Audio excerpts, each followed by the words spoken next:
हमारा संविधान हमारा स्वाभिमान पदयात्रा दरमियान केंद्रीय मंत्रीओए संविधानना प्रस्तावनानी शपथ लीधी। भारतीय संविधानની 75મી વર્ષગાંઠ નિમિત્તે એક મહત્વપૂર્ણ ઘટનામાં કેન્દ્રીય મંત્રી અર્જુન રામ મેઘવાલ, પિયુષ ગોયલ, મનસુખ માંડવિયા અને અન્યોએ નવી દિલ્હીમાં હમારા સંવિધાન હમારા સ્વાભિમાન પદયાત્રામાં ભાગ લીધો। મંત્રીઓએ ભારતીય સંવિધાનના પ્રસ્તાવનાનો શપથ લીધો અને દસ્તાવેજમાં સમાવિષ્ટ મૂલ્યોને જાળવવાની પ્રતિબદ્ધતા પુનરાવર્તિત કરી। મુખ્ય મુદ્દાઓની વાત કરવામાં આવે તો શપથવિધિ મંત્રીઓએ પ્રસ્તાવનાનો પાઠ કર્યો, જે ભારતના લોકતંત્રના પાયો રૂપે ન્યાય, સ્વતંત્રતા, સમાનતા અને ભાઈચારાના સિદ્ધાંતોને હાઇલાઇટ કરે છે। જાહેર ભાગીદારી પદયાત્રામાં નાગરિકો, વિદ્યાર્થીઓ, કાર્યકરો અને વિવિધ સંસ્થાઓના સભ્યોનો ઉત્સાહભર્યો ભાગ હતો, જેણે સંવિધાનની ભાવનાની ઉજવણી કરી।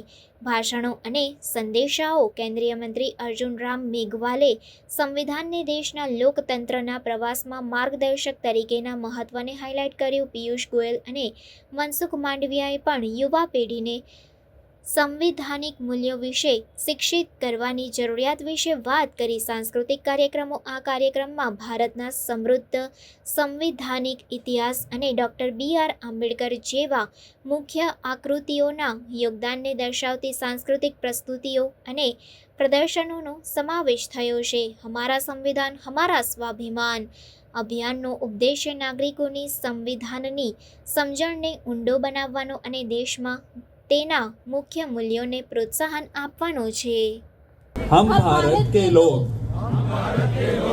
भारत को एक संपूर्ण प्रभुत्व संपन्न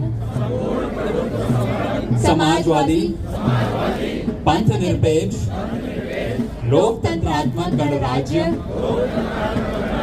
बनाने के लिए तथा उसके समस्त नागरिकों को सामाजिक, आर्थिक और राजनीतिक न्याय, विचार अभिव्यक्ति, विश्वास, धर्म और उपासना की स्वतंत्रता, प्रतिष्ठा और अवसर की समता प्राप्त कराने के लिए तथा उन सब में व्यक्ति की गरिमा और राष्ट्र की एकता और अखंडता सुनिश्चित करने वाली बंधुता बढ़ाने के लिए दृढ़ संकल्प होकर अपनी इस संविधान सभा में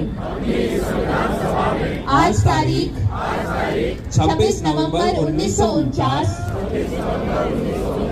को एकत्र द्वारा इस संविधान को अंगीकृत, अधिनियमित और आत्मार्पित करते हैं।